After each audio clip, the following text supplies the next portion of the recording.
Control your voice. Control your voice. My name is MovieMan. My name is MovieMan. MovieMan. My name is MovieMan. They don't want to hear you review the movie. Of course they don't want to hear you review the movie. You're just some fucking nerd. You're just some nerd. You're just some nerd. Why would they want you to control your voice? Control your voice. Don't let them.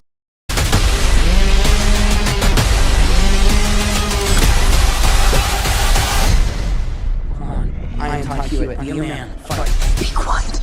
I'm trying. Come on. Fight.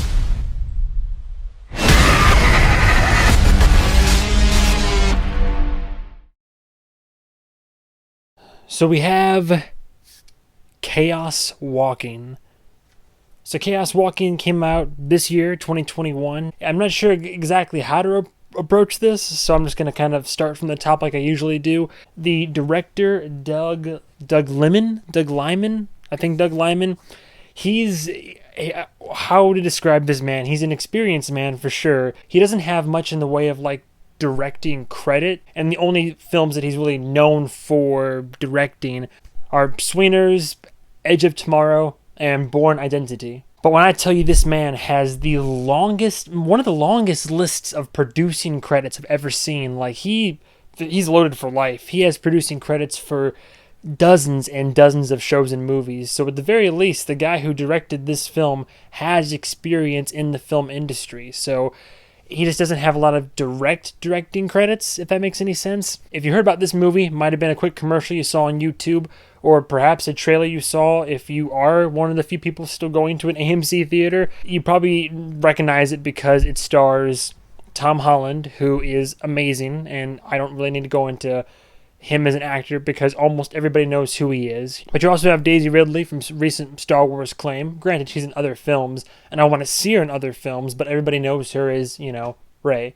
And then you have, Mads Mikkelsen, who I love in just about everything he's been in. I don't think he's really been in many bad things. So you already have like a pretty good powerhouse cast, and also like even some of the supporting actors, like there's still other big names too in here. You have Damien Bichir, Cabron from Hateful Eight. You have Nick Jonas of all people, which is pretty crazy. So breaking this movie down, look, this is another. I'm going to be upfront with you guys. This is another case of a great concept for a film with not the best execution. I'm not going to get into any spoiler talk or anything, so you can decide for yourself if it's worth seeing. But I will say the premise and conceit of this film that you'd see in the trailer.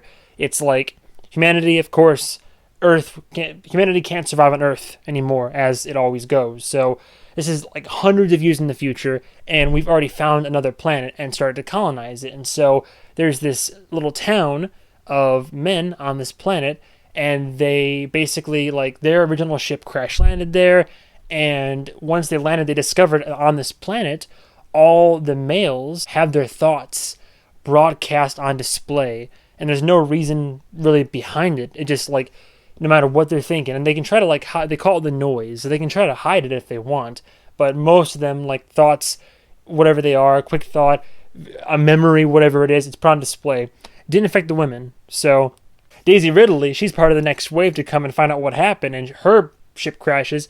She's the only survivor, and she asks Mads, like, well, what happened to all the women? And Mads is like, well, the natives here killed them. All the women are dead. And immediately you're like, okay, sure. But I'm not going to get into any of that. That's the premise of the film, is that Tom Holland is this, like, young man, coming of age, whatnot. Now this woman is thrust into his life, and he's basically like, well, I have to protect her. I have to help get her away from the people that might want to do her harm so she can be rescued by the rest of humanity. So that's it. Now, all right, I'm just going to say, great concept for a film. Now, here's the funny part about that. Great concept for a film, albeit it's based off of a book. So this is adapted. So immediately when I saw the trailers, I was like, man, that is a really creative idea for like a cool sci-fi that also kind of dips into a social commentary on, like, gender inequality as well as toxic masculinity, which they definitely touch on themes of toxic masculinity in the film. But that being said, it's not really the most creative concept if you're adapting from a book that's already been written. I haven't read the book. I don't know if it's better or worse than the movie, but I'm operating purely based off of the film that I saw. So Again, starting with the positives, great performances from the main cast. No, no complaints there. Tom Holland plays innocent and naive, mixed with wanting to be strong and better. He always plays it great whenever he does. Mads Mikkelsen kills it, and in this case, it kills it as somebody who is supposed to be a presence of authority, but has more malicious intent below the surface. You've seen him in Hannibal. You've seen his work, I assume, and if not, please check it out. He's an actor worth watching. He still plays heroes here and there, but, he knows how to play both sides of the field, and very often than not, he knows how to play mysterious villain excellently. Daisy Ridley, I want to see her in more, and I'm getting that, but at the same time, in this movie, Daisy Ridley, like in Force Awakens, like in most of the Star Wars movies, she goes a lot from being like wide-eyed and scared and surprised by everything to like, smiling and charming and back and forth between those two kind of moods. In this movie, she does a lot of the same thing. I want to see an even greater emotional depth to her, and I want to see more out of this actor because I know that she has it in her. I've seen her do great emotional work in Star Wars and technically this movie, but it almost feels like a little bit of a resurfacing of that character of Rey from Star Wars, and I would like to see more of what she can do. Let's see, what are the last of the positives? There were decent effects. I have no complaints about the visuals. All the visuals are kind of this like fog that surrounds characters, and I mean, some might say it looks cheesy. I thought it looked proper. It looked like it belonged in this world for the sake of the film and the world that they've established for this film. The thoughts, the projections of the thoughts, any of the visuals from like these sci-fi guns they use to even kind of the stereotypical alien creatures you see in the film. Overall effects, I have no complaints. It was fun to watch. All that being said, I'm going to start to get into the complaints I have with this film. The biggest one is that this film is a waste of potential. So much of a waste of potential. Not to the point where it drives this film into the ground. I don't think it's a bad film. I think that it's a pretty mediocre sci-fi film that really could have soared if it just had some more time, maybe some more writers working on it, or really trying to put effort into like character development and story and all that. Immediately you have a waste of your supporting cast. I mean, yes, Damien Bichir has some good scenes with his surrogate son or real son. Maybe I think it was surrogate son. I don't recall. I'll be honest. With Tom Holland and other characters in the film. I think Nick Jonas was a huge wasted opportunity. I would have loved to see someone like him, like all he needed was a good role, and then there you go, boom, into the limelight. But no, Nick has like, I don't know, 5 or 6 lines in this film, if you also count the ones that are spinning through his head and all this. And he's the mayor. He's Mads Mikkelsen, who has like all the lines in this film, along with Tom Holland. He's that character's son, so you'd think they would do more with that, but his character, I think, was just severely underused, and it's a shame, because I was really interested to see what they were going to do with him, and it turns out nothing. There's tons of ideas and concepts, they never get fully fleshed out. I wanted to learn more about the alien life that's on the planet. I wanted to learn more about the first people that came and arrived on the planet and how that all transpired, and we get some answers and all that, but not really 100% of what I'm looking for. I wanted more answers about Daisy Ridley's people on the ship. I wanted more answers as to how this stuff worked, how the actual noise like works, how it affects, how it kind of goes from species to species, how it showed a good amount of that, but like it shows that Mads Mikkelsen's character can use it a little bit better than some other people can, and like it kind of shows a little bit of that. But again, I feel like a lot of the story held back. Honestly, I think that Chaos Walking would have made a great series. I went to go see it with the franchise, and he said it gave him like the 100 vibes, and I agree. Like almost like that level of a CW or sci-fi show that's just past that point of being low budget, not quite AAA, but just enough funding and enough like solid talent behind it that I would be down for a show that would take its time and really give like more character to the characters, really give more depth to the story, and really expand upon this why this planet is doing what it's doing and projecting men's thoughts outward. But we don't really get much of that. They only have like an hour and 50 minutes, or like less than that if you don't count credits, to try to get all that across, and it feels rushed in the process. The story's predictable and cliche.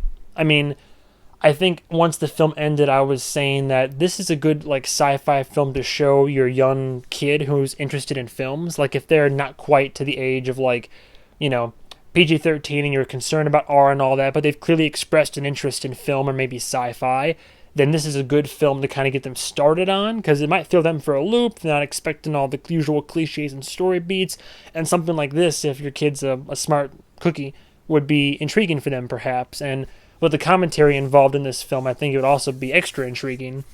It is a plus that I'll point in here, and a lot of guys will disagree with all this because, there's whenever the Me Too movement comes into play, all guys will be, hashtag Me Too, hashtag not all guys, and that's a whole thing off to itself. But this film does definitely explore the ideology behind, like, the reason it's called Chaos Walking is in the very first few seconds of the film, they have like a quote. It said, "A man with his mind on display is nothing more than chaos walking," which is kind of like both scary and also accurate, because men and women, but mostly men, are pretty fucked up creatures overall. And if all of our thoughts were on display, every little fleeting idea, and they kind of show, like with Tom Holland and Daisy Ridley, like the ideas that goes through his head, and they're exactly what you think they would be.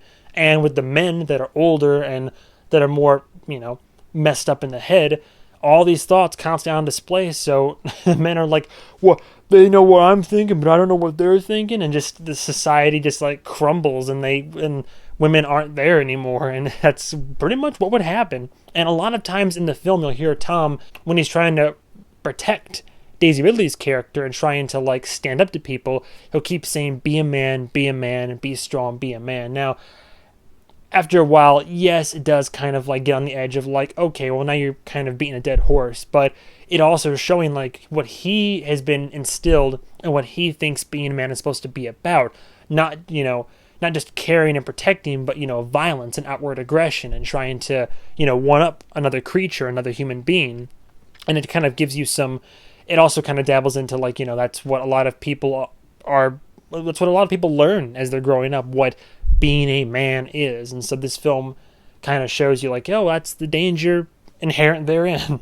Just a irksome thing for me is that I've talked about it before, but like, in my films, I prefer smooth camera work and professional, like, clear camera work, even in the middle of action or fighting or any intense scenes. Movies like 1917, The Revenant, can clearly show you that you can still convey intensity, action, suspense, horror, any of those things, without having to have, like, 25 different cuts, or having to have the camera shaking as your character's running around. I get it's supposed to bring you into the film as the camera gets shaky and all that, but for me, it immediately takes me out of it, and I would have liked to have seen less of that. Again, it doesn't detract immensely from the quality of the film, but it's more of a personal thing for me. There were good moments in the film where I was very intrigued, and again, just some characters that I thought were going to go one way and get creative about it didn't go out the way I thought they would, and I would have loved to have seen more from the plot, the story, the characters. Again, great concept, but I just feel like this was a huge missed opportunity to